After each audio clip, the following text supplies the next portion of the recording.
Hey everybody, welcome to the Dynasty Pros Devy Show. Alongside SC Romero, Justin Taylor, and our special guest tonight, Austin Nace. I'm Tommy Harvey. Tonight we'll dive into looking at Devy relevant players by conference. Next up right here is SEC West. Last time we did the East. Plus we'll have a little bit of Devy news. All that coming up right now.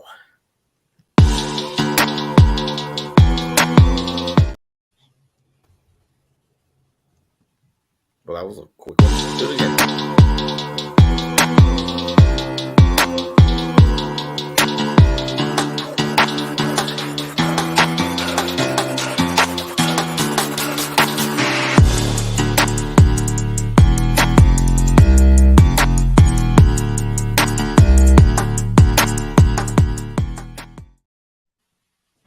Sorry about that, guys. How are y'all doing tonight? Good, man. Good. Another beautiful day. It's cool weather out here on the West Coast. I know some people down south are getting some heat, but enjoying this cool weather right now. Oh, good for you because it's nice and hot here. JT, you frozen up there? You on here with us? There you are. And we got you. Hey, Austin. Go ahead and tell us about yourself, buddy. So I am a Taurus. Hi guys, my name's Austin. I am at Devy Deets on Twitter. And I love Devy and Campus to Canton. That's everything that I cover. Everything I do is over at campus2canton.com. I'm excited to talk Devy, which I feel like I don't get to just talk pure Devy that much anymore. So I'm excited to be on here with you guys tonight. Thank you guys so much for having me on here. And I got like the best conference division to talk about. So, I mean, this is like a dream come true if you're talking Devy, right? Bama, LSU. I mean, all these schools that are just loaded with guys here. Absolutely. We're glad. We're very happy to have you on. Anytime you want to come on, just holler at me. Obviously, you're more than welcome. Before we get started tonight, everybody, just do us a favor, hit that thumbs up and subscribe. If you'd like to know when we go live, make sure you hit that notification bell on YouTube. Let's just go ahead and dive right in. A little bit of Devy news, not really a whole lot. I saw the other day where running back Jarrett Gibson committed to Texas. That's obviously more for next year moving forward. Other than that, there was a wide receiver who also committed to Alabama today. Was that today? I am not aware. Believe so. I'll have to dig into that a little bit more. But the main news over the last couple of days was Jarrett Gibson committing to Texas, and I know a couple of Longhorn fans who are super stoked about that.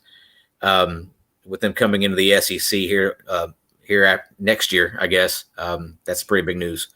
Let's go ahead and jump into it, guys. First team we're going to talk about. May as well go with the big one, University of Alabama. Let's kind of kick it off talking about their quarterbacks here. Their quarterback room, Tyler Buckner transferring in from Notre Dame, and then they got Ty Simpson, who was a freshman last year, Jalen Milroe, who played a little bit whenever Bryce Young was hurt.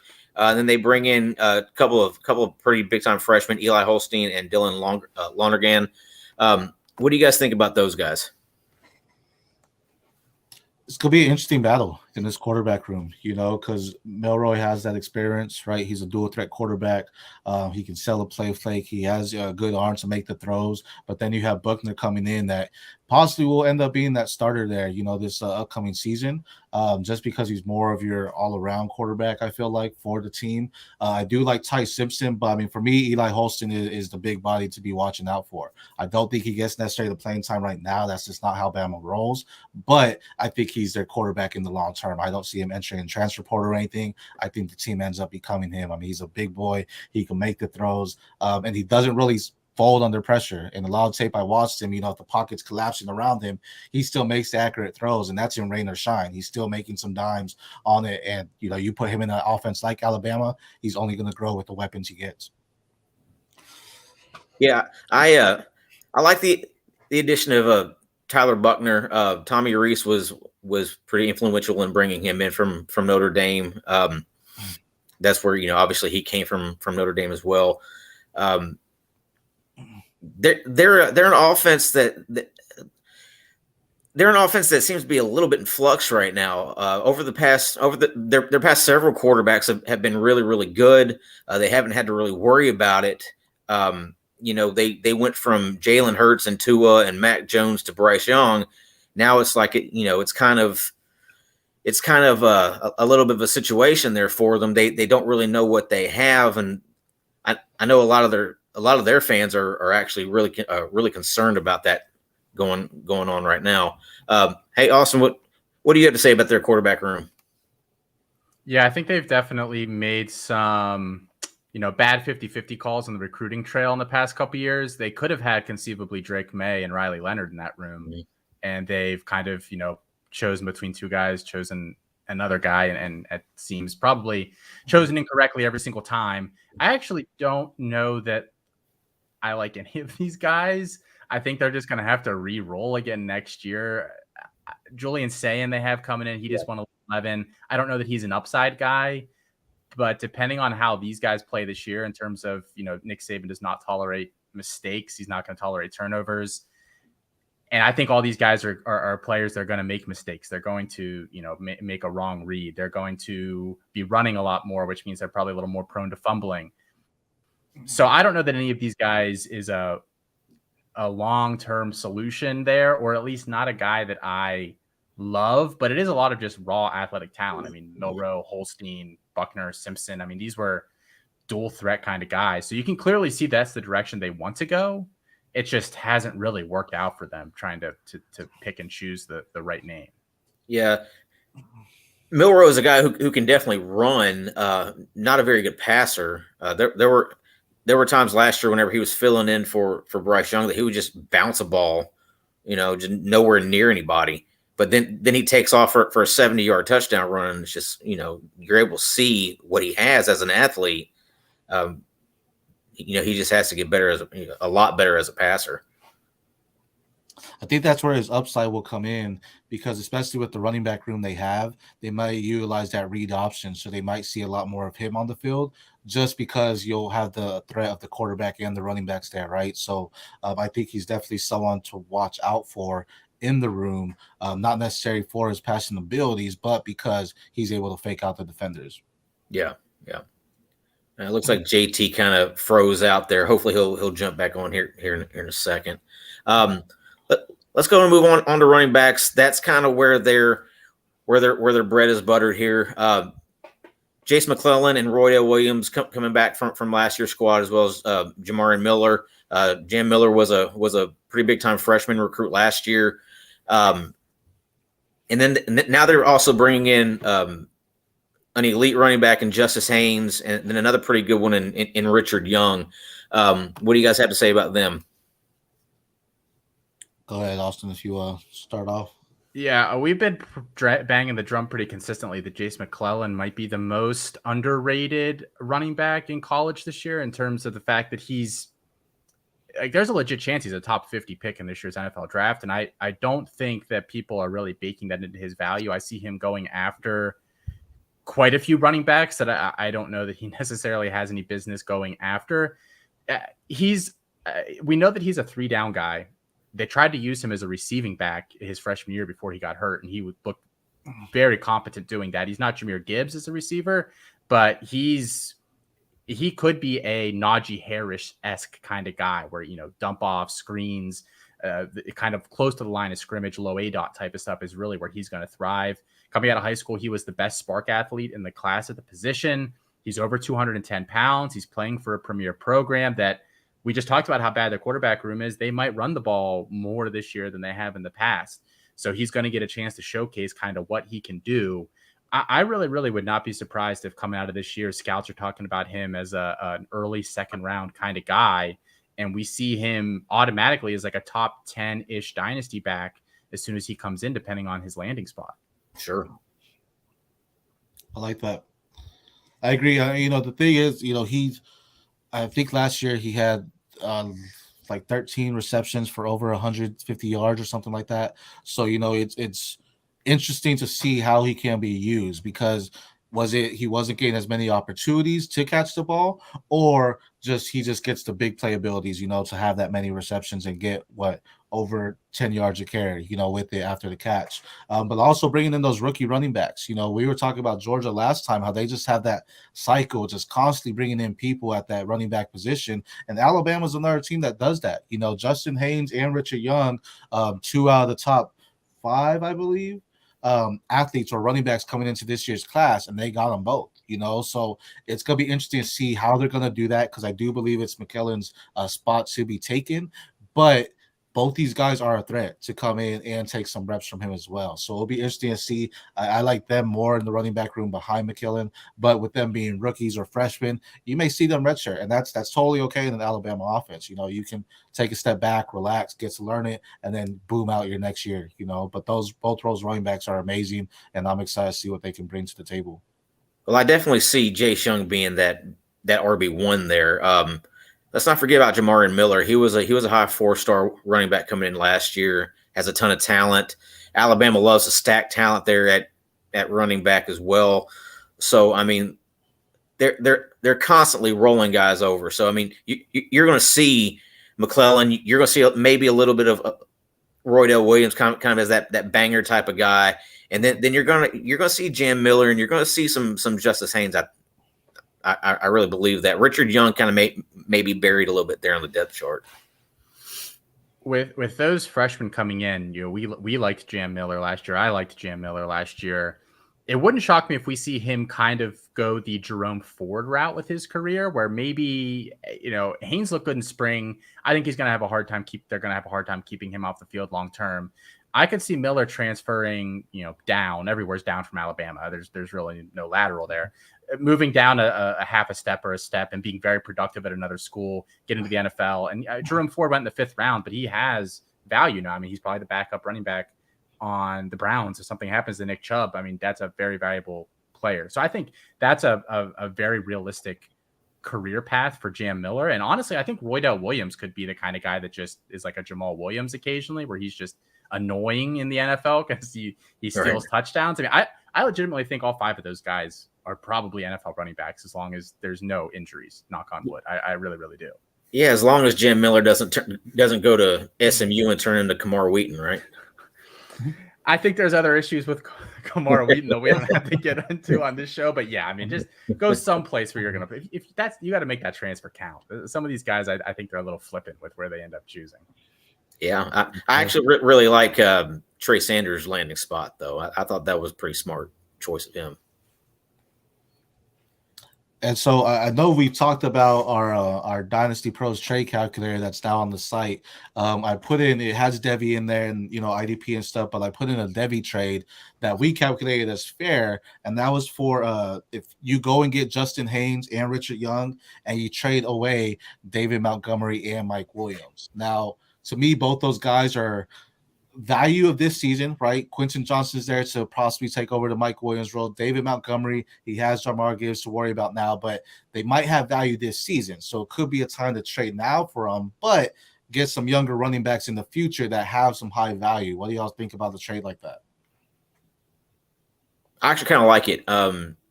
I see Mike Williams kind of trending downwards, like you said, with Quentin Johnston there. He's also very often injured. And then David Montgomery moving to that kind of Mark Ingram role, to Jahmyr Gibbs being the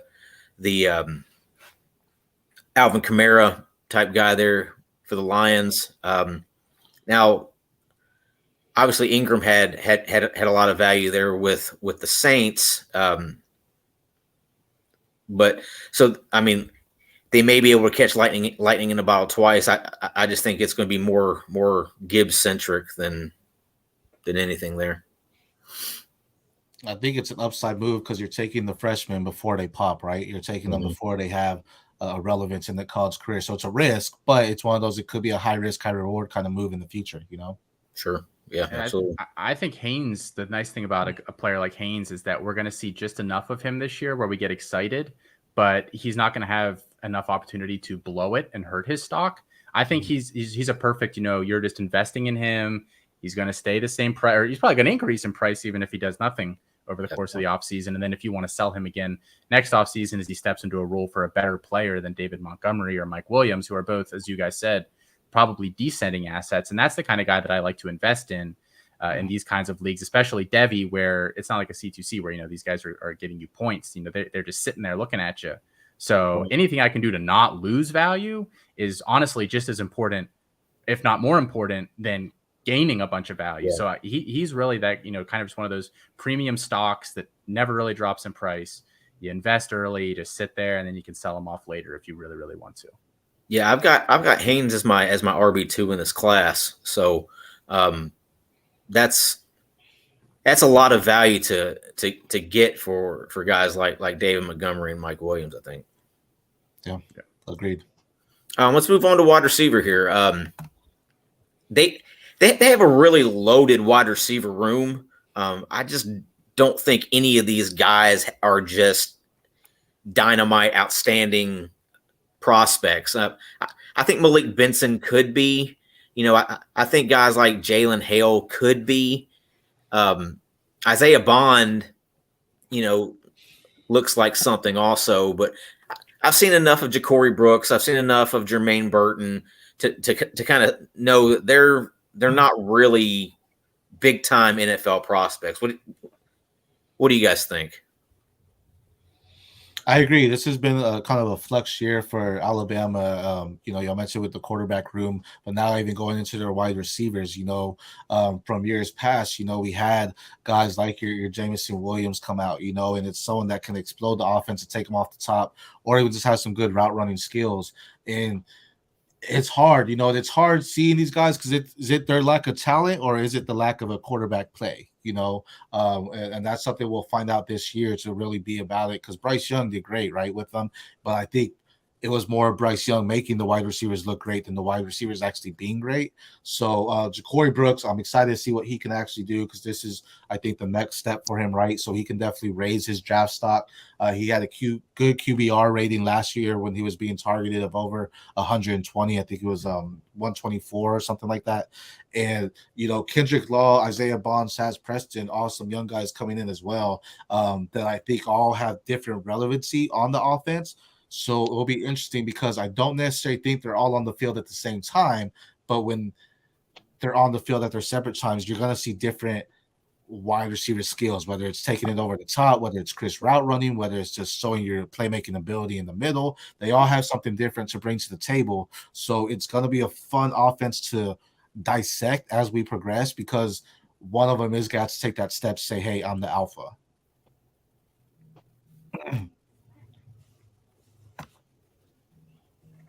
Yeah, Austin, do you have any thoughts on these wide receivers? Yeah, I mean, I think SC was kind of just hitting the nail on the head there. When I'm drafting Devy or, you know, C2C, because if you're taking Bama guys, you're taking them early anyway. It's essentially Devy. I'm looking for guys that have a skill set that nobody else on the team has, because that's going to be their path to playing somewhat early. And we obviously like when guys play a little bit early.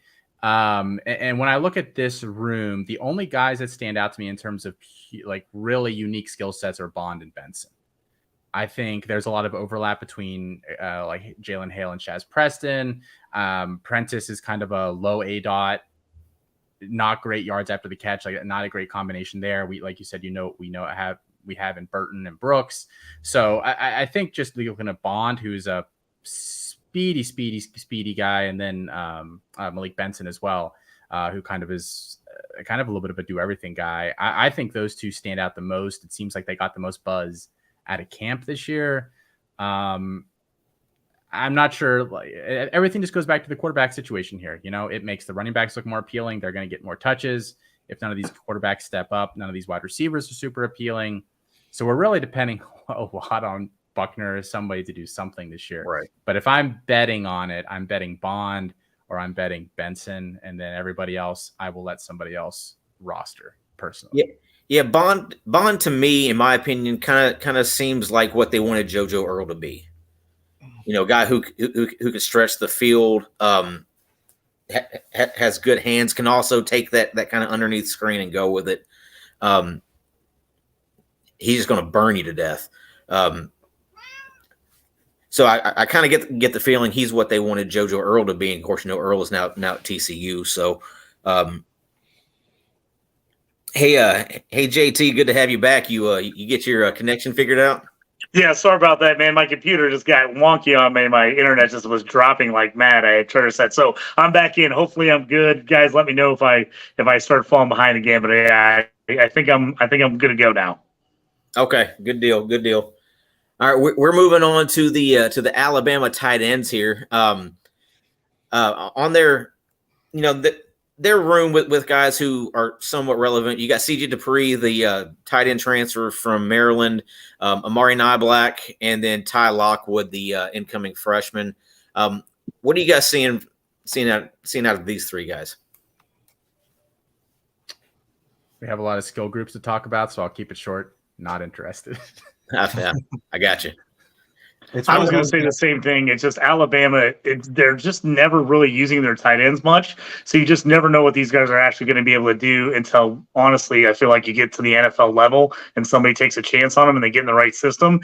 It's just so hard to see what anybody really has as far as a Devy perspective from Alabama at tight end. I mean, the one guy we thought was going to be, the end all be all was OJ Howard, and he did nothing in the pros. So I just think it's very, very difficult with the types that they run to figure out if any of these guys are going to have much value at the next level. So I'm the same way. I just kind of avoid their tight ends, and if one of the guys hits, he's somebody that kind of fell through the cracks, and I get him in a supplemental draft. He's they're sleepers. I mean, you look at what Cameron Latu, who went to the 49ers, it's just going to be, I'm not necessarily drafting these guys. If you're in C2C, sure, if you have that depth, or if it's like a deep Devy and you're just drafting all positions, but, your typical 10, 20 round Devies, I mean, they're not necessarily on my radar. I think somebody like Niblack has probably the most potential of the three. But I've been burned way too often with Alabama tight ends. It's like you said, OJ Howard, Irv Smith, Cameron Latu, and then Jaleel Billingsley. A couple of years ago, everybody thought he was going to be the next great thing, and he just kind of flamed out. Billingsley is what makes me nervous about Niblack, because they now have Niblack listed at 233 on their website. I believe he came into school at like 210, 215. And they had Billingsley listed at like 235. And you could just watch Alabama games and say, there's 0% chance that guy is 235 pounds. He wore a weighted vest on the day that they weighed in.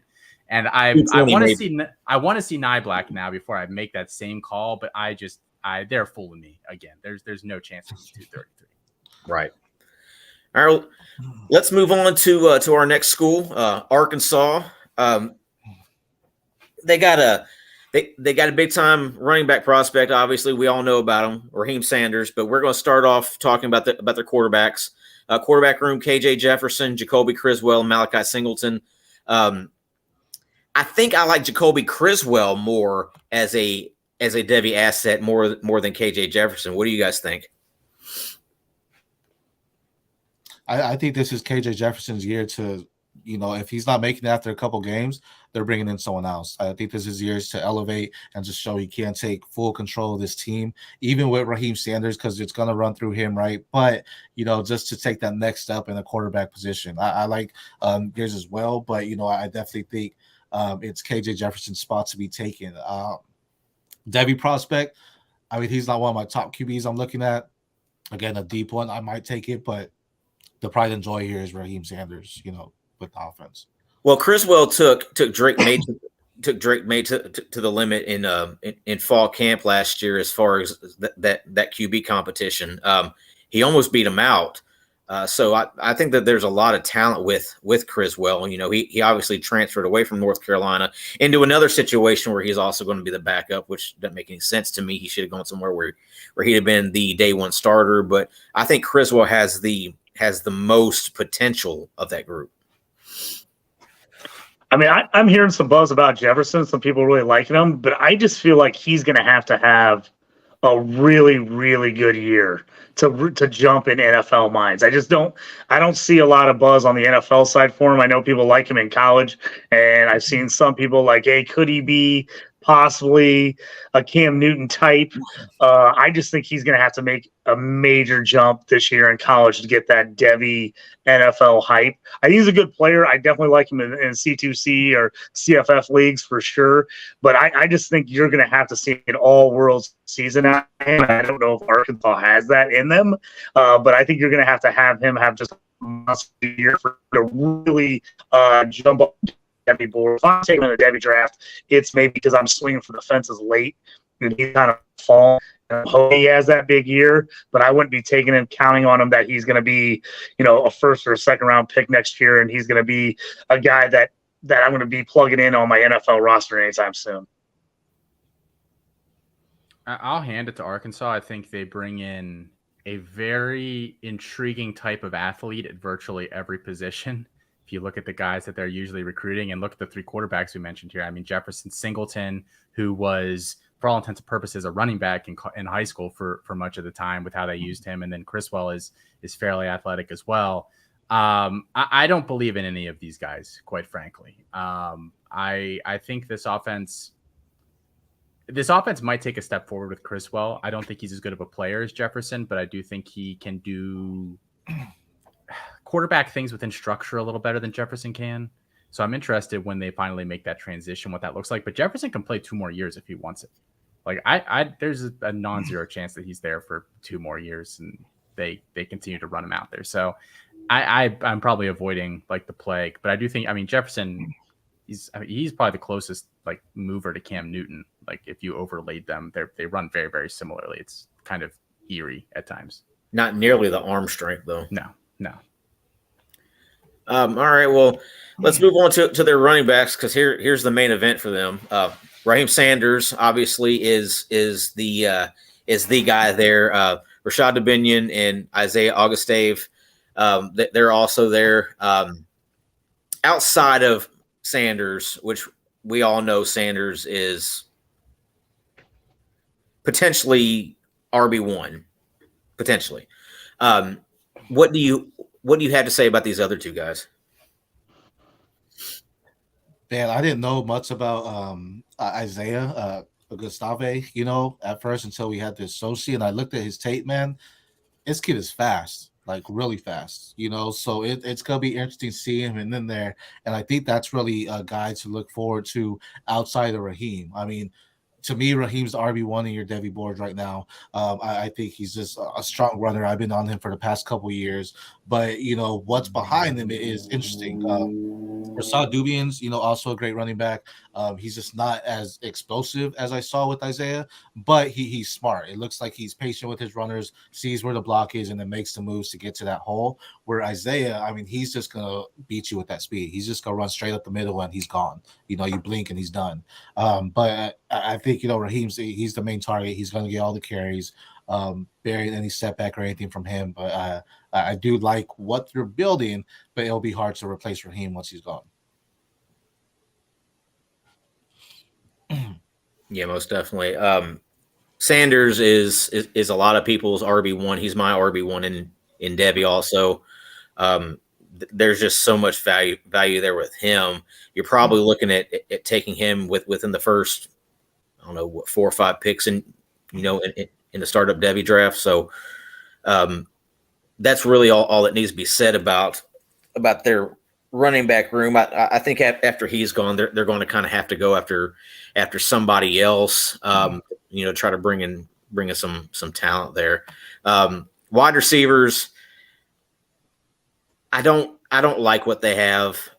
They got Sategna and Sam Mbake, but I don't see a whole lot of talent there in that wide receiver room.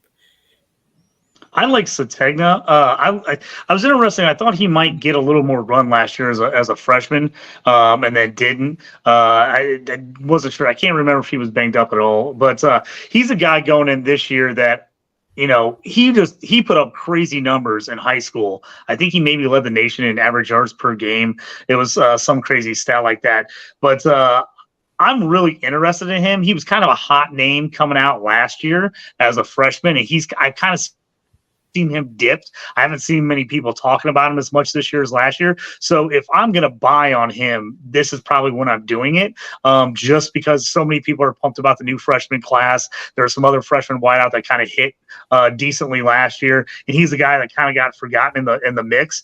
So he's definitely, if I'm in any kind of startup or do somewhere where maybe it's a small Devy and he didn't get drafted in a Devy, he's maybe a guy I'm eyeing late. We did, there's a lot of risk there, like you said, but he's just a guy that performed a lot, and I don't see a lot else in that room. So he's a guy that if I am going to take a shot on a Devy wide receiver from Arkansas, he'd be the guy I'd be jumping on, just because I think the value is even better this year than it was last year, just because the name, he's kind of lost a little bit of that luster because he didn't come out and hit right away. It's the same thing as the quarterback room in Bama, right? With this quarterback room, it's like these wide receivers might take a dip because that quarterback play might not be there. And so it's going to be hard to judge them. They may go 5th, 6th undrafted, so it's just going to be watching. To be like a Raheem Jarrett last year. I loved him as a wide receiver, but he had a horrible quarterback, so it's one of those where you have to look outside of what they're doing to get open in the field. It's kind of what they make after the catch, their playmaking abilities to kind of set them apart from other receivers. You got any thoughts on these wide receivers, Austin? Not really. I mean, he was banged up last year. I don't know how much of that factored into his lack of playing time. He got snaps in the bowl game, which was nice, and I think he had a catch or two. He's kind of a poor man's Antonio Williams. Like, I don't know that they're that dissimilar as players. Obviously, very different freshman years, but I'm not completely counting him out, but it's looking a little grim for him right now. Yeah, sure. So I did do another Devy trade just in the Dynasty calculator, and this one's interesting. Raheem Sanders is the RB1, right? So I'm trying to acquire him at all costs. Raheem Sanders for Miles Sanders and Will Levis. What do y'all think about that? Give me Raheem all day long, baby. Give me Raheem for that. I'll throw another one. I'll throw something else on top of that and get Raheem if I can. Yeah, Miles Sanders is okay, but Levis is garbage. You know me, I'm a Levis hater. I always have been. So I don't have any Levis to trade, but if I had Levis, I'd be trading him at all costs. You know that. I don't want him on my team at all unless he's like my quarterback 5. Hey, Malik Willis is getting some buzz now, in the Cavs, so it might be time to trade Levis if you do have him anyways. All right, well, let's move on to their tight ends here. We got the North Texas transfer Varkey's Gums, and then another younger tight end, Luke Haas. I think Gums has decent upside. He just kind of seems a little flighty to me. With the whole committing to Arkansas, backing off of it, and then recommitting there, I'm not sure what his actual commitment to playing is. That kind of scares me off of him a little bit. I think Haas is the better player, but he's also 6'3", 226. So, yeah. I mean, it's smallish. Yeah. And unless he's Brock Bowers, which I am skeptical of, I don't see much of a future there either. Yeah. I think Bowers is potentially one of the best tight end prospects of all time. So that's just me. No, it's not just me. It's a lot of people, but I love Bowers. So yeah, Bowers is special in my opinion. Well, let's get off of Arkansas here and move on to an even less compelling team, and that's Auburn. I don't see a whole lot here outside of maybe a couple of their running backs with Jarquez Hunter and Jeremiah Cobb. Their quarterback room is rather uninspiring. Their wide receivers, outside of Caleb Burton, who transferred in from Ohio State, I don't see much there I like. I know that they brought in Shane Hooks and they brought in Jair Shorter, and then the tight end Rivaldo Fairweather. But their main guy, I think, in my opinion, is Jeremiah Cobb.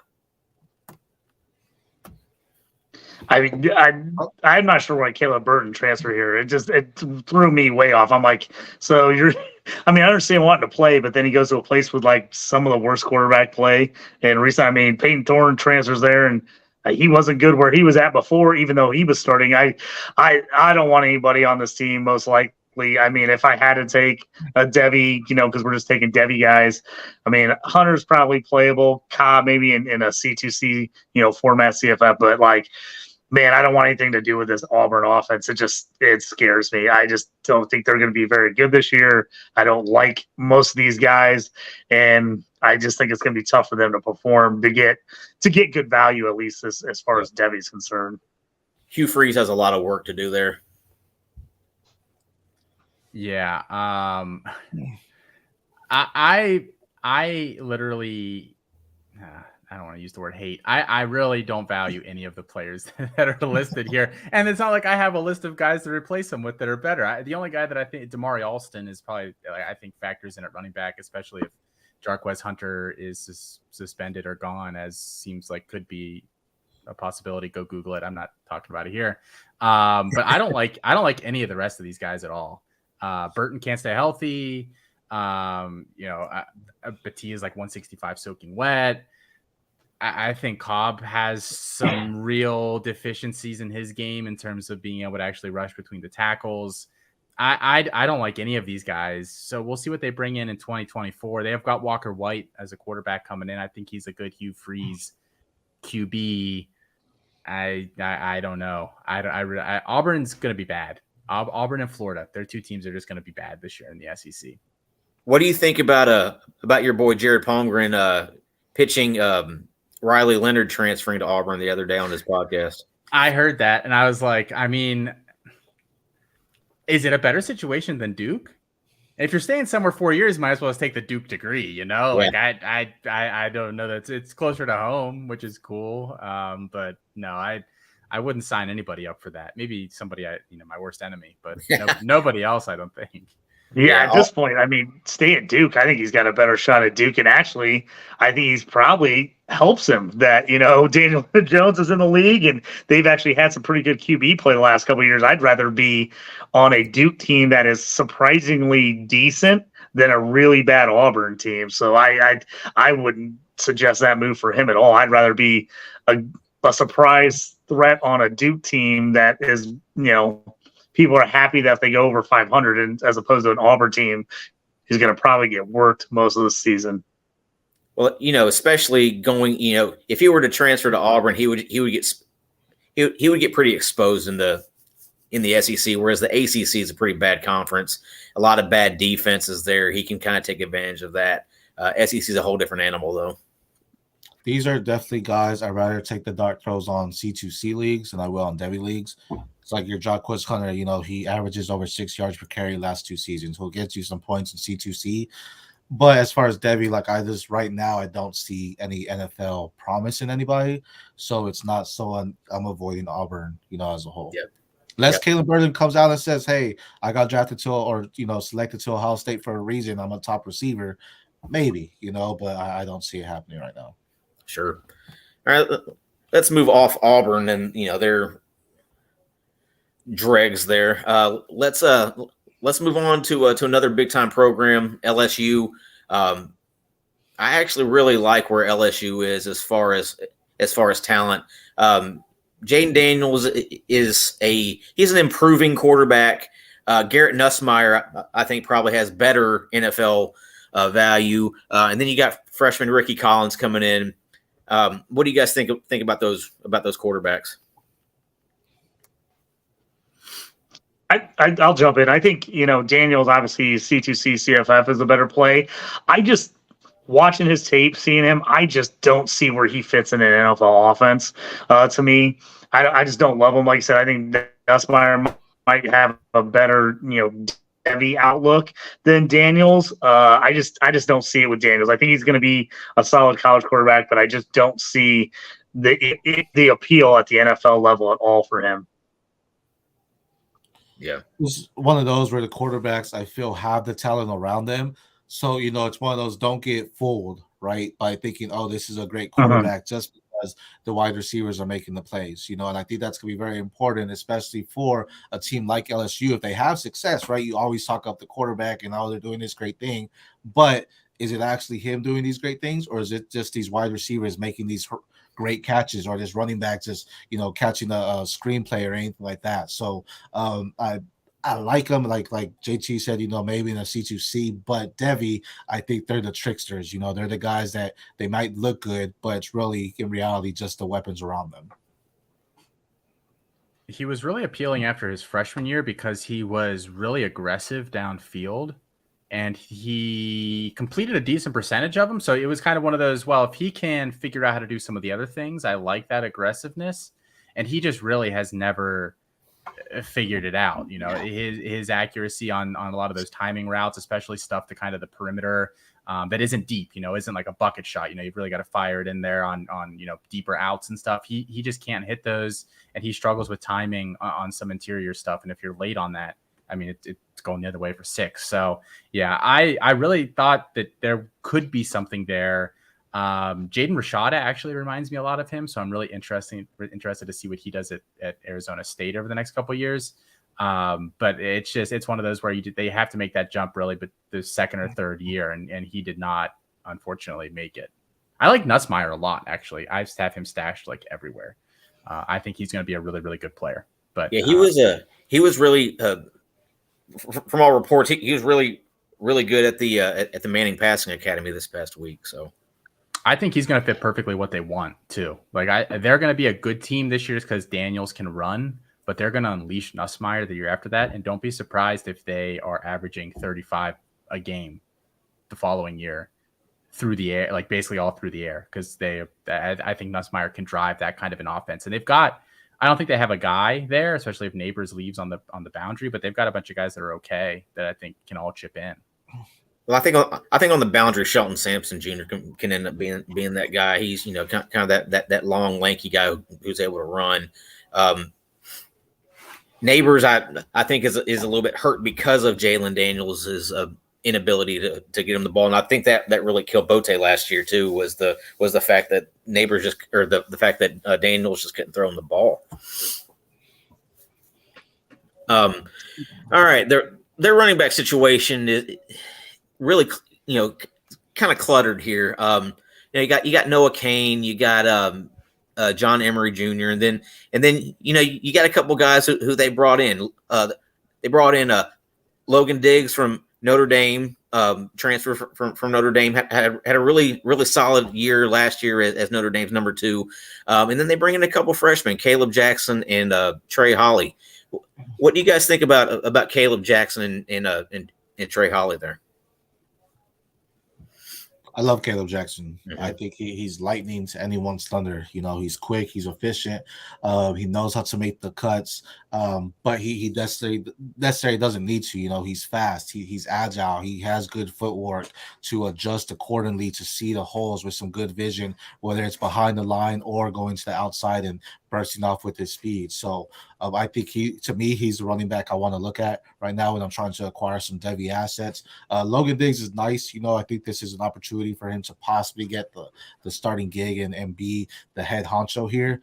But he's just a strong runner. He's fast. He could give you a stiff arm and make some good plays, has some good vision. We saw that at Notre Dame. And to me, it would be like Logan Diggs and Caleb Jackson, I think, could be a nice one too, but we'll see.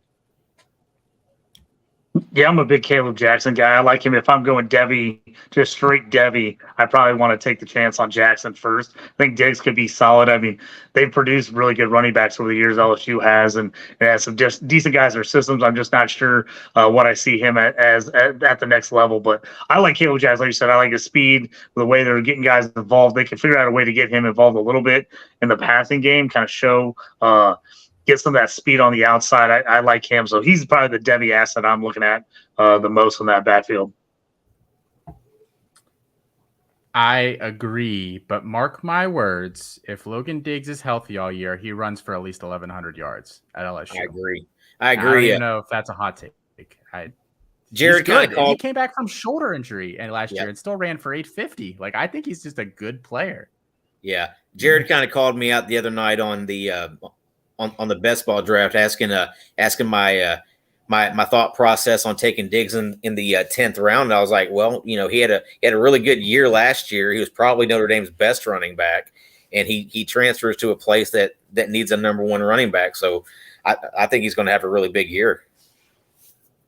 Oh yeah, best ball CFF. I love that pick. I love that pick for sure. 10 catches last year for over 200 yards too. Like, it's not like he's just a thumper. Like, I think, at least for college, he has a 3-down skill set. We'll see if that would translate to the NFL. I think he could be a 4th or 5th round NFL draft pick. I think he could easily slot in there. I think so too. Well, let's move on to their wide receivers. They got a ton of them. We've already talked about about a couple of them. There's Malik Neighbors. He's their number one. He's probably a top 6-7 Devy wide receiver overall. And then you're looking at guys like Brian Thomas Jr., Aaron Anderson, Chris Hilton, and then you got freshmen Shelton Sampson Jr., Jalen Brown, Kyle Parker, and then senior Kyron Lacey also. I think all these guys have potential. My favorite outside of Neighbors is Shelton Sampson Jr. though. Just watching him run, he looks like a gazelle out there. I like that. I think I'm the lowest man on the planet in Malik Neighbors. And I don't even hate him. I just don't love the guy. I don't know that he does anything great. I think he's good at a couple things. He's not super explosive for his size and his skill set. I don't know if that's a good, I don't know how well that'll work for him. I have him as my wide receiver 14, but there are 4 or 5 freshmen I would rather have than him. And the class after that, I like guys like Tet McMillan. I like, Barry Brown over him. Like, I just don't know what his trump card is when he gets to the NFL. Like, what is he going to beat you with if things aren't going perfectly for him? And I don't know that he has a thing.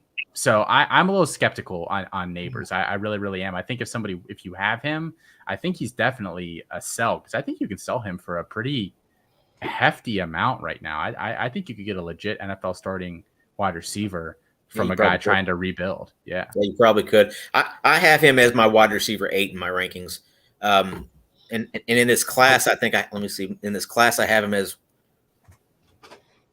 my wide receiver 4 in this upcoming class. So just speaking, because you would try to trade him, I have a trade up here: Malik Neighbors and Logan Diggs for Treylon Burks. Would you acquire Burks for Neighbors? Yeah, I would take Burks. So I would probably take Burks straight up for him, honestly. Yeah, I agree. I like Neighbors, but the places I have Neighbors in, I got him in leagues where he kind of fell. It's I didn't take him too high anywhere, and that's why I liked him. The fact that a lot of the smaller wide receivers went high in this year's draft gave me a little hope on Neighbors. Okay, maybe they're not going to worry that he's not huge, he's not super fast. I mean, I don't like him as much as Jordan Addison. I like Jordan Addison a lot more than I like Neighbors, just as a wide receiver altogether. I like him, but I'm definitely, like you said, I'm not overspending for him. And if somebody really does like him and I can trade him, I'm probably moving him. I do like the upside.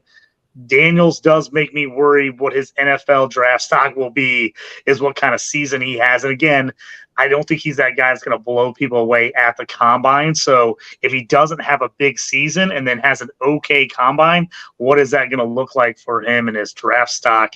If he's not putting up 105 catches and 1,000-yard seasons and 10 touchdowns, if he just has an average combine, where does that drop him? That's what I'm worried about. I like the player in general. I like him as a player, but like you said, I don't know if he has any elite skill that puts him over other guys. So I think he needs to have a pretty good year, and then maybe if he has a pretty high-end year with Daniels not playing fantastic, I think maybe you get those people who say, hey, I mean, look what he did with Jaden Daniels at QB. I mean, he put up those kind of numbers. I think that would lead to him maybe get higher draft capital. But like you said, I like him, and I have him in a lot of places, but I got him in a lot of places where I got him at really nice values. I didn't overdraft him too high.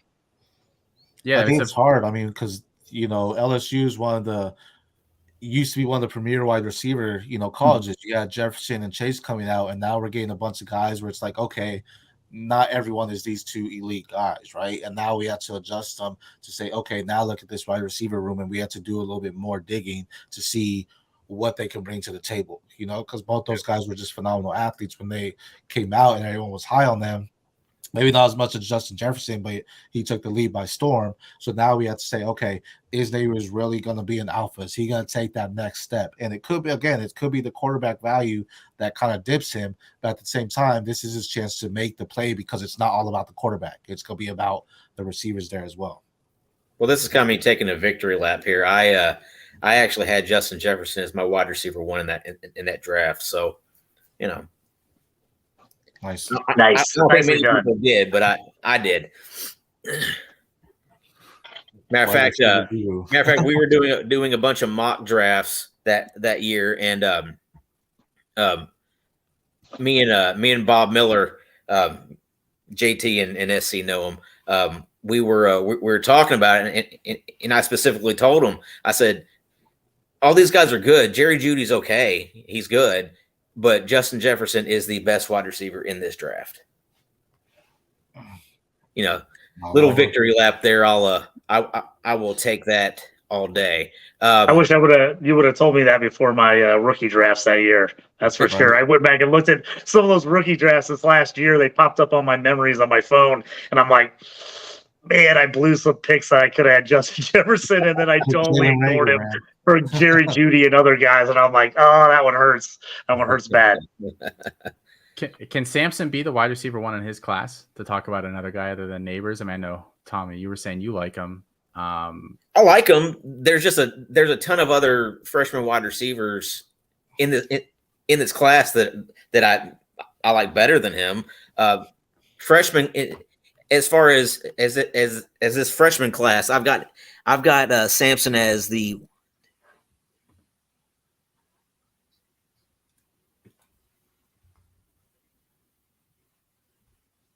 I've got him as wide receiver 9 in this class. That sounds close to where I have him. I'm trying to pull up my final thing. And I will admit, I think Sampson, for me this year, I have him at 8. Was it very much like a hedge ranking just because of where the services had him? Mm-hmm. Because I know he's got good measured speed and all those things, but I always watch him and I was like, it takes this guy a little while to get the top gear. Like, I don't know what this guy is, again, like what's his elite skill. I don't know. He's fluid. He's very fluid. So I don't think they have anything coming in next year that looks super appealing. So he's going to get a legitimate shot here. Mm-hmm. But I think he's real boom or bust. I think either he turns out to be really, really good or he's just nothing. I don't think there's going to be much in between for a guy like Sampson. So I'm interested to see what he does. And they don't have another guy that can do what he does on the roster, which, again, we're talking earlier about skill sets. Does this guy do something nobody else can do? I think he can. So I think that's going to help him at least get some opportunity early. Yeah. I definitely like him. Like I said, I have him as the wide receiver 9 in this class. I kind of have him and Lee Cock kind of around that same range. I have him in a big group of guys that are more athlete than receiver, like Lee Cock, Cordell Russell, Hakeem Williams. Yeah. Those guys are all within 4 or 5 spots of each other. And it's those guys are all kind of bunched in together for me too. Yeah. Moving on to tight end, probably my favorite tight end outside of Brock Bowers, and that's really that really personally hurts me to say that Brock Bowers is my favorite tight end in this class, just because I'm a Tennessee fan and I hate everything about Georgia. But my favorite tight end outside of Bowers is Mason Taylor. This guy has everything you're looking for in a tight end. He's got good size. He's got great athleticism. He's got good hands, can run routes, very controlled at the point of the catch. And he's got the pedigree. I mean, look who his dad is, Hall of Famer. So I don't know what there isn't to like about Mason Taylor, and I think people are way too low on him.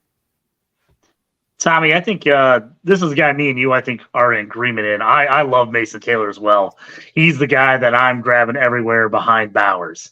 There was a couple leagues I was in, C2C and some Devies and stuff. Obviously he didn't get taken as a freshman, where I've been all over him this year. I just like the skill set. I think it's so hard to figure out what any of these tight ends can be at the next level in college. It's just very difficult. So when you see a guy like Taylor pop early, that gives me hope that, like, oh, this guy is gonna be in the mix his whole career. He's not gonna be one of those guys that are gonna try to figure it out his junior or senior year. Yeah, I'm with you on him. I'm probably outside of Bowers, especially for cost. I'm taking Mason Taylor as my second tight end over even some guys that are ranked ahead of him. Might get higher drafted this next year, but for Devy purposes, I want Mason Taylor. If I'm going for a tight end, he's my guy. Yeah, definitely. I've got him at tight end 8. I won't argue that much with anything you guys just said. I think there's a big group after Bowers and probably JT Sanders that you can mix and match, and he's squarely in that category. And like you said, I kind of like these guys that have a dad that was really, really good. Like, it doesn't always work out. I mean, look at Michael Jordan's kids, but I think more often than not, they've had the training, the weight, the weight, and just kind of the watching somebody else learn how to be a pro so that they can apply to themselves maybe a couple years earlier than other guys are. I think that really, really counts, especially in football, where you don't get a lot of years to kind of show it. They'll replace you real quick. So I like that for a guy like Mason Taylor. I think I could see a day 2 pick there. I wonder what his 40 and stuff is. I don't think he's unathletic. I'm just curious what his high end athleticism potential is. I really don't know. I would venture to say he probably runs in probably right around 4.6, 4.65, Okay. Which I think is very, very fast for a tight end. Obviously, it's not Brock Bowers who's going to run probably sub 4.5, but 4.6, 4.65 is pretty outstanding for an incoming tight end, I think. Another couple tight ends there, couple incoming freshmen, Kamorian Pimpton and Mac Markway. Pimpton is more your receiving tight end, and Markway is more of a blocker. I do like Pimpton. He's obviously going to have to wait, a couple years until Taylor's gone to really be overly productive, and for people to be able to see what he can do. But I think Pimpton has the potential. I like Pimpton. I like Markway a lot. He doesn't really have the receiving profile right now, but if he can somehow, get in that room with Taylor and Pimpton and see how those guys catch and work on it, he's got great size as a freshman. He's just a really big dude, good blocker. And my question for him is if he can kind of figure out how to work in that passing game into his repertoire. He's a guy that at the NFL level, could he be kind of a poor man's Michael Mayer? Could he be that type of guy if he can figure out his receiving game? Because he's got that body, that size, and ability. So he's someone that right now I probably wouldn't go crazy after at all, but he's a guy I'm definitely keeping my eye on to see, as especially if Mason Taylor blows up, ends up going high in the next year or two in the draft, is a guy like Markway going to get a little bit more chance, seeing as they use their tight end well in LSU and kind of prove that system, as you see with Georgia, how well it's worked for them. You get guys in the room with each other. They just kind of build off each other. So he's a guy that right now I wouldn't be jumping all over, but he's somebody that's on my radar that I'm keeping an eye out for the future. Just for that, especially, like talking Devy or C2C, where a guy could end up, being that guy in the NFL just because he's got all the size. So I like Markway for that reason. Sure. All right, let's kick off of LSU here and move on to our next school. We're going to move on to Ole Miss. They have a sneaky amount of talent here down there in Oxford. Quarterback wise, you're looking Jackson Dart, and I actually like Walker Howard quite a bit there. I think he may have more raw skill than what Jackson Dart does. I'm a big Walker Howard guy. I loved him when he originally went to LSU. I was jumping all over him where I could get him.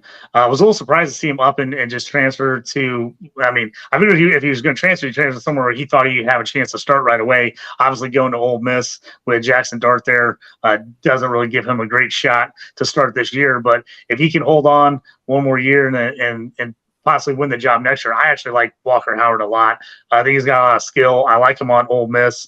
With that offense, and they just keep adding players around him. So he's a guy that I'm taking in a lot of leagues. I'm holding them. He's gonna probably drop in a little people's eyes just because he hasn't got any starts over this next year or two. But I'm a big Walker Howard guy. I don't like either of them a lot, but I do think that Lane Kiffin is one of the best coaches in the country at kind of adapting an offense to what he has in front of him in any given year. So I do think no matter what, he'll get the most that he possibly can. If he rolls out Jackson Dart week 1, they'll get the most that they can out of Jackson Dart. If it's Spencer Sanders, who isn't a Devy guy, there's no reason for us to really talk about him. He'll get the most out of Spencer Sanders. And then obviously if it's Walker Howard, I have full faith that he'll do that. But I don't think individually I particularly love any of those guys at this point. The one thing you can say for Howard is that if he doesn't play this year, again, there's no value lost there. So that it's got some nice insulated value there. Sure. All right, moving on to the running backs. Quinshon Judkins obviously is their stud there. Behind him, Kedrick Riscano, freshman coming in. What do you guys think about him? I'm here to tell you the good word about Kedrick Riscano. There you go. I am going door to door, Bible in hand. I love Kedrick Riscano. He was my RB6 in this freshman class. I think he gets playing time this year because Ulysses Bentley's there, whatever. That's a speed bump. Like realistically for a guy like Riscano, who has a full 3-down skill set, if he's not 200 pounds, he's extremely close to it at this particular moment. So I have full faith that 210 is not going to be an issue for him. He's got some frame. He really has juice. I watched the full Polynesian Bowl, and he was excellent at that game. And his tape is very, very good as well. The big thing about him is that he's a really good pass catcher. Like he's probably one of the better pass catching backs, but not just a pass catcher in this class. I think that he ends up being the guy that spells Judkins at times. And I fully think it would not shock me if he has 20 to 25 catches as a freshman, just because that's what he can do on a field. And they're going to put him in those obvious situations where he can catch dump offs and screens, and you can scheme him open a little bit and get him open in some space. And he's pretty good in the open field too. So I like him a lot. I think he's a guy that is not perceived in the same group as Ruben Owens, and Cam Seldon has more athletic upside, but there's enough uncertainty that I think he gets kind of knocked into this category. And then Riscano's right there with him. Cam Seldon's never really played running back though either. He was a wide receiver who's transitioning. So yeah. So I mean, I think those are after the top 2 or 3 guys in the class. I think those guys are right there. And I just don't hear anybody talking about Riscano at all. And I'm happy to scoop him up everywhere this offseason if I can. Yeah, definitely. Yeah, I like where your head's out on him because, I know I'm not seeing him talked about anywhere almost. I mean, at all. And obviously, Ole Miss has proven that they can make multiple running backs valuable. I mean, I'm a huge Judkins guy. I mean, most people are. I love him. But I think Riscano is sneaky good value right now, depending on what kind of draft you're in, or Devy or C2C. I just think he's sneaky good because he is the guy that's probably – one of the higher rated guys that is kind of fallen by the wayside. Like you said, people just are not talking about him as much as they are those top 3, 4, 5 guys in this freshman class. Yep. All right, let's get along here to wide receiver. They bring in a couple of transfers here. Trey Harris and Zachary Franklin. I actually think Trey Harris has the most NFL upside there of those two. I like Franklin as a college receiver. I just don't think he's quite has that it factor and skill set that Trey Harris does. Also, they have JJ Henry, who I think has a possibility of being pretty good, and then incoming freshman Aiden Williams. I think Aiden Williams is going to be a stud by the time he leaves Ole Miss. I'm really interested to see what happens with this group. In a lot of C2C leagues and a lot of CFF leagues, I have a lot of Trey Harris and Zachariah Franklin.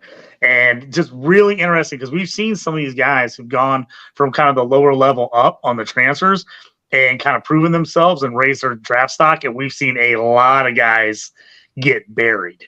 All of a sudden they transferred up thinking they were going to be like, oh, I'm going to, raise my draft stock, and they can't even get on the field at some of these other schools.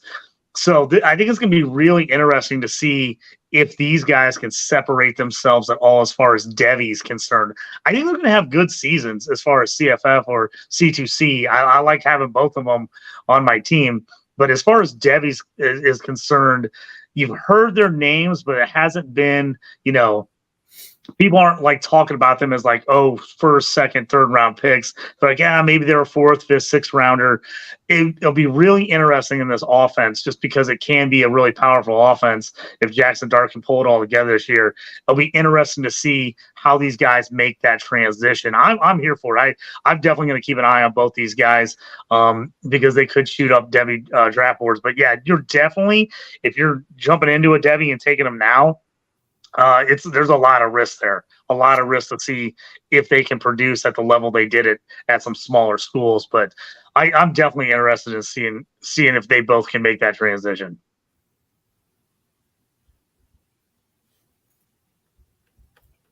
Then at tight end here, we have Caden Prieskorn, who's the transfer from Memphis, big target, and then Michael Trigg, who was everybody's kind of tight end darling last year that really didn't do much for them.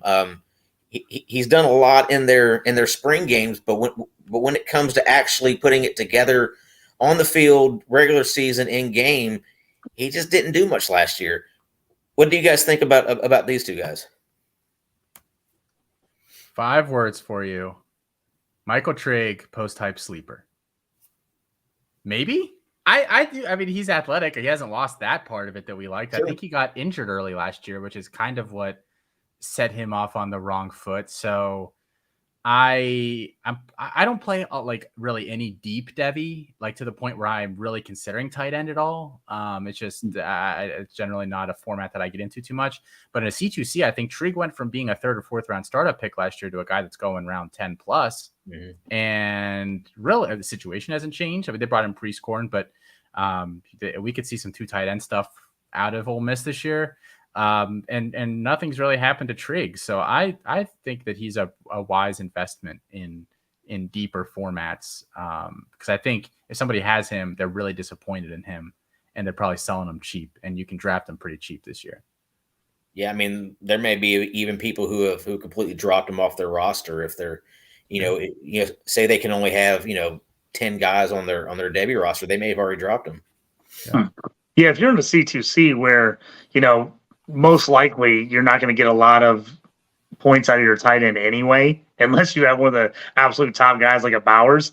But you transition to your NFL side where you're maybe a start 2 tight end or a pretty big tight end premium. He's worth a guy stashing for me, just because even if he doesn't prove it at this level, I think tight end's the least prove it position in college for me. I think guys can go the NFL and be really good NFL players without having great college careers. I just think that the transition is depending on how teams use you and everything else. So he's definitely a guy. If people have fallen off on him, the hype has definitely dropped on him. I love him if you can get him at his current value, or if you got somebody who's willing to trade him and you got room to stash him. I like what Austin said there. I'm in on that as well. Sure. All right, moving on to our next school, we got Mississippi State. There's not really a whole lot here to talk about. We can run over some names if you guys want to, but outside of guys like Will Rogers, who doesn't really have a whole lot of NFL potential, I don't think. Jaquavius Marks is an okay pass-catching running back. I don't see a whole lot more to him than that. And then you got a couple wide receivers to keep an eye on: Jaden Wally, Creed Whitmore. Outside of that, do you guys have anything to say about any of these guys, or can we just move on from here? I'll just say quick thing about Jaquavis Marks. I mean, he's obviously been involved in the passing game a lot there. I don't think he has huge Devy upside. I don't know why if you're in a Devy league, you would even have him, to be honest. I haven't been a couple C2C teams. I think he feels like that he's a 5th, 6th, maybe 7th round draft pick. And just the fact that I think a team is going to take a shot on him as a 3rd down back just because of his receiving profile.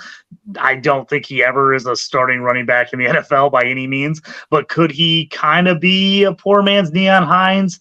Could he do something like that? I think there's the possibility just because of how many receptions he's had in college. I think somebody at the NFL is going to give him a shot. So that's my talk on him. Pretty much, I just think he's got enough. He's shown enough receiving skill that I could see someone using him at the NFL level.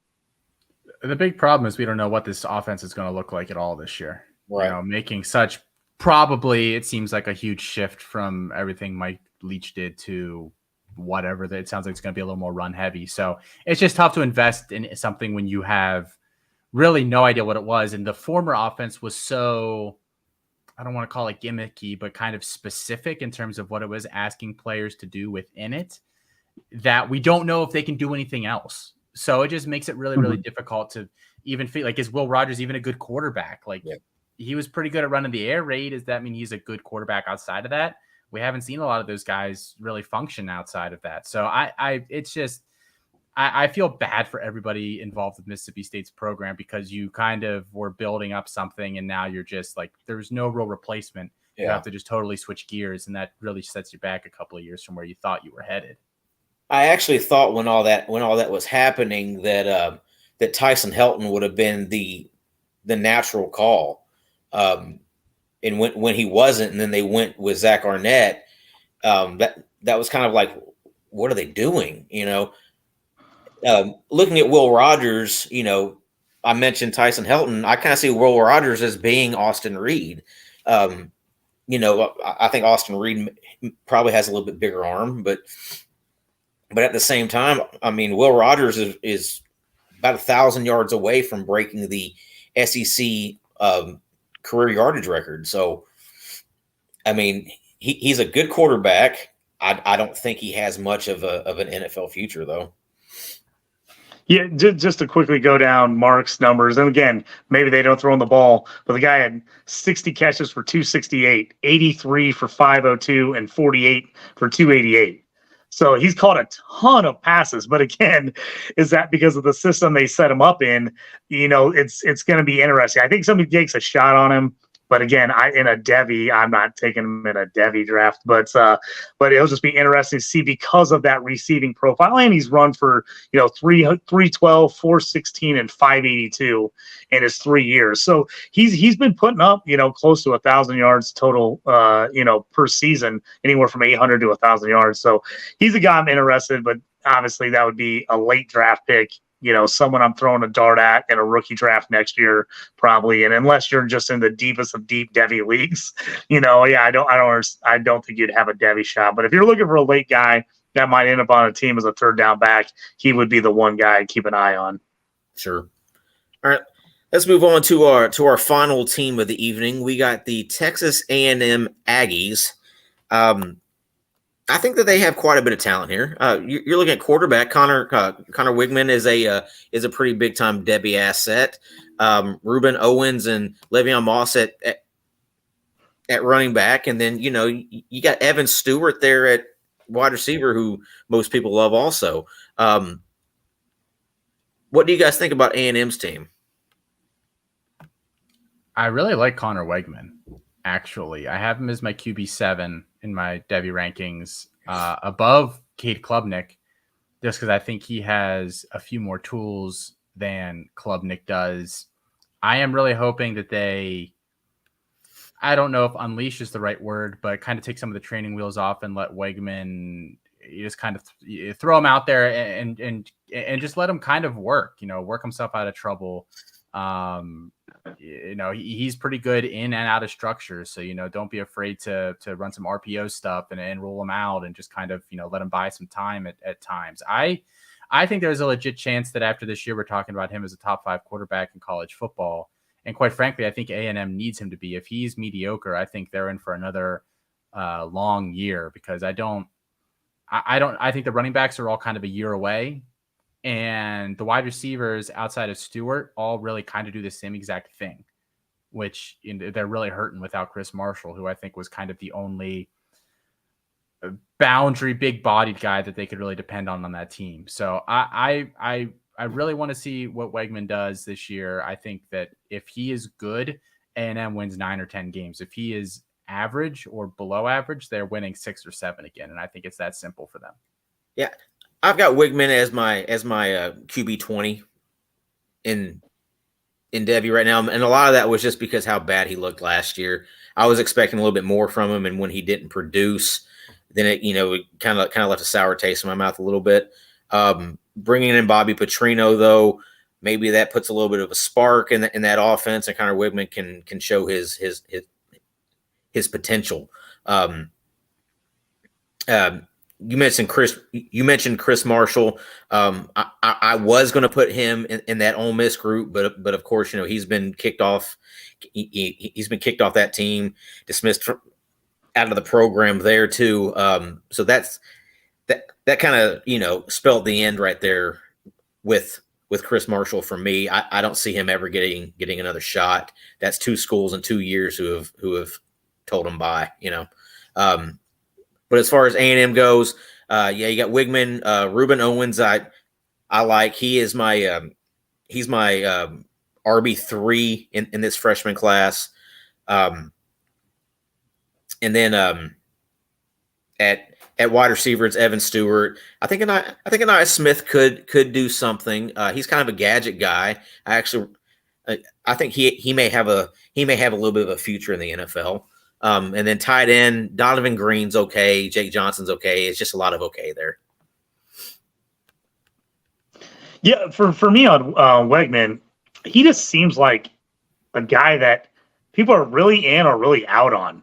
I've never had like one big feeling one way or the other on him, but it just seems like I can't decide if people don't like him or they don't like A&M and they don't like the system they've been running, and it's the system that they're more mad at than they are with Weigman. So he's definitely a guy, if you like him, I think he can be had for a decent price in some Devy leagues. Because I just see some leagues I'm in, and he goes so late. And I'm surprised at how late he is. And then other leagues I see him where you got more SEC, A&M fans, and people take him a little earlier. So he's a guy that, like I said, Austin said, I think he's got huge potential. So if you're willing to take the risk on him and grab him, because if he does have a good season, I could see him jumping way up draft boards and Devy boards. Again, I don't have huge feelings on him either way. I think I was like Tommy, like you said, I was slightly disappointed in what I saw out of him last year, but I couldn't tell how much was him, how much it was coaching, situation. I don't know. So he's a guy I think is definitely going to be interested to see how he falls this year. Obviously, a lot of people love Reuben Owens. He's got that speed skill, could be great, especially. I mean, I think it's always recency bias, but if Devin Achane crushes for like Miami, is everybody also going to be on Reuben Owens going, bam, he's going to be Devin Achane? I don't know. I always think that. And then Evan Stewart, I think we talked about it, Tommy.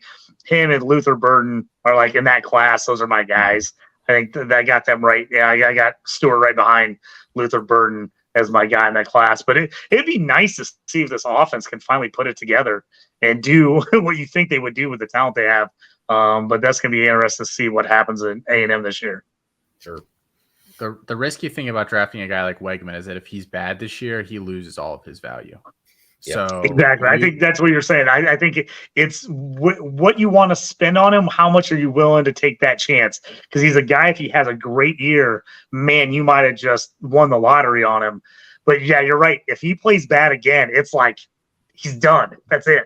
It's like, no, you're never gonna get anything for him. So yeah, he's definitely a high risk, high reward guy, I think. Yeah, it's a lot of the reason why I dropped him down considerably in my quarterback rankings there. You have him as your QB7. I've got him as my QB20. And in all reality, he's probably somewhere in the middle there. we just don't know what true Connor Wigman is right now. And until we find that out, it's like, do we want to take the shot on him really high, or do we want to try to wait on him and wait on him and wait on him, until the fourth round or so. And how many quarterbacks in Devy do we even feel really good about right now? I think we feel really good about Caleb and Drake May. Yeah. And then I like Malachi Nelson and Dante Moore because they're going to high-powered offenses and probably don't lose any value this year. So there's a ton of insulation there. And then after that, I have literally questions about every quarterback. I think you can bump Drew Alar maybe up into that category, but then everybody else, like Quinn Ewers, if he's bad again, he's toast. Klubnik, there's some tools questions. McCord did not look good this spring. I mean, it's just boom, boom, boom down the list, and you can name like a major red flag for every single player. So it's just kind of managing, do I prefer this red flag? Do I prefer that red flag? Do I think, how does my league value quarterback? I think that matters a lot. So it's really almost just kind of a dealer's choice after you get outside those top 3, 4, 5 guys. Yeah, because after that, you're looking at guys like, Joe Milton, Riley Leonard, Devin Brown, Nico Iamaleava, Jackson Arnold, guys that haven't seen the field or, like you said, have major questions on them. And I personally think a guy like Joe Milton in this next draft class, I think he's probably closer to QB3 than what he is to QB 5, 6, 7. Yeah, I like Alar. Like you said, he's another guy I would throw in that top bit for me, just because I really like him. I think his skill set and just the size and everything. But I find myself, if I'm not getting one of those 5 guys, I've been waiting and just taking other positions and waiting to see who drops where. Because like I said, I could see Milton being blowing up, having a monster year, be top 3 QB. I also could see him getting beat out and not even getting drafted. There's so much that can happen with some of these QBs.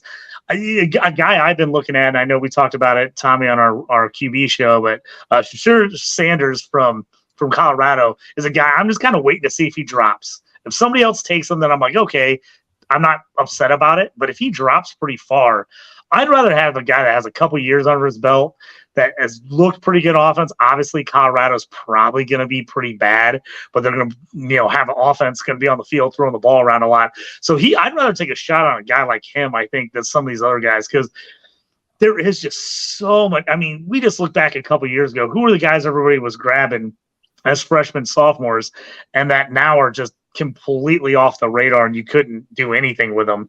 It changes that quick in college. It just changes so quickly. So outside of those top 4 or 5 guys, I'm really trying to draft other positions this year and hoping, like I said, I'm waiting for value. I want to see who gets to me later and kind of go there, because there is some of these guys that they value could go through the roof depending on how well they play this year, or they could completely be gone. I mean, it could be it for them. And so it's really tough. And you got to decide for yourself how much you're willing to take the risk on a few of these guys and how high you want to take them just in case they do bomb out. And the real unspoken thing that hasn't really been making the rounds yet is that next year's freshman quarterback class looks bad. So it's not like there's a lot of help coming next year. I mean, I think people like Dylan Raiola, and I think he's good, but I don't think he's a god. Like some seem to imply, and then everybody else in that, like, it's saying is like steady is like what you can say about him. Like, he's kind of Cade Klubnik-ish, which is not a bad thing, but is he a guy that lifts an offense? I don't exactly know. So there's not really help in the wings either. It's one of those where, like, honestly, if I'm in a pure Devy league this year, I'm probably going to try my darndest to get either Malachi Nelson or Dante Moore. And then I'm probably going to go try to find a guy who's rebuilding and has a pretty good at one NFL quarterback that he wants to shift, and see if I can buy that guy off of him with one of those 2. That just seems like the safest strategy if I need another quarterback somewhere in my pipeline to go and try to do that. Because otherwise, I'm a 0 QB guy. I don't really touch them ever in Devy unless it's a Caleb Williams at a 101 type deal. It's just too much stuff can happen. And I think there's a lot of other ways to kind of string that value out without waiting 3 or 4 years and hoping that one of these guys ends up being good when the odds are not great for that. Yeah, that's kind of why I'm in on taking some of these older guys prior to taking like a Jackson Arnold, just because if you draft a Joe Milton, you're gonna have to wait 1 year on him, and if he doesn't end up being anything, then fine, whatever, you move on. But with Jackson Arnold, you're having to roster him for the next 3 years at minimum there. So it's like, I would rather take a shot on an older guy who's about to be draft eligible and see if that turns into anything, rather than take somebody, that's not on the elite side, like maybe those first 3 or 4 freshman quarterbacks are. Yeah, and I always think, you got to think about your league. If you're just playing pure Devy, I think I agree with you, Tommy. You got to do that. If you're in a C2C, maybe you do take that younger guy because you're like, hey, I could get a couple years of production for him on my C2C side, on my college side. And then if he does blow up, now I got myself an NFL type quarterback. And if he doesn't, well, he gave me production for a couple years on C2C. So I always think that's, to me, I look at that quarterback completely different depending on if I'm on a straight Devy league versus a C2C league, where I can maybe take that guy that's a little bit younger, and I'm going to hopefully get a couple good years out of him. And if he blows up, he blows up, and I'm loving it. If he doesn't, okay, I'm back in the mix on somebody next year. But yeah, I'm like you guys. I don't take a lot of quarterbacks in pure Devy leagues. I just don't, because I feel like it changes.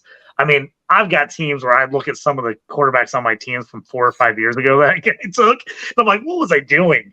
I got like Slovis on my team. I got some of these guys are like, oh my God, now he's in year 5 or 6. And as a freshman at USC, everybody was loving him, and he went super high in Devy. And now you're like, oh, this guy's dead. He's never going to make it in the pros. So I don't want to make those mistakes again where I'm jumping on a guy too early, and then he sits on my roster for 4 years and absolutely has no shot to be an NFL quarterback. Yep.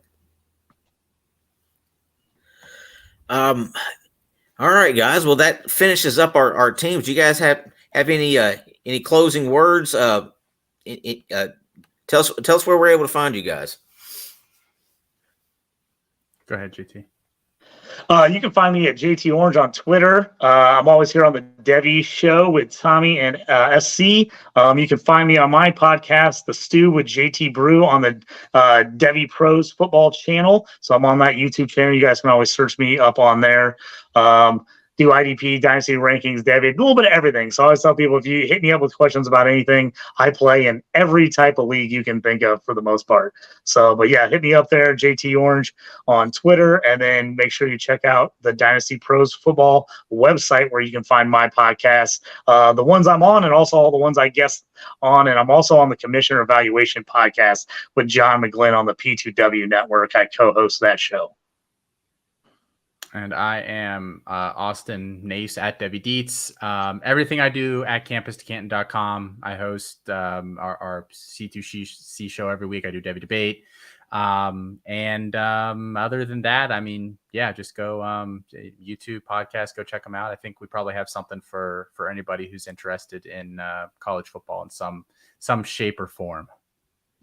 Awesome. Yeah, I 100% agree. Go to campus2canton.com.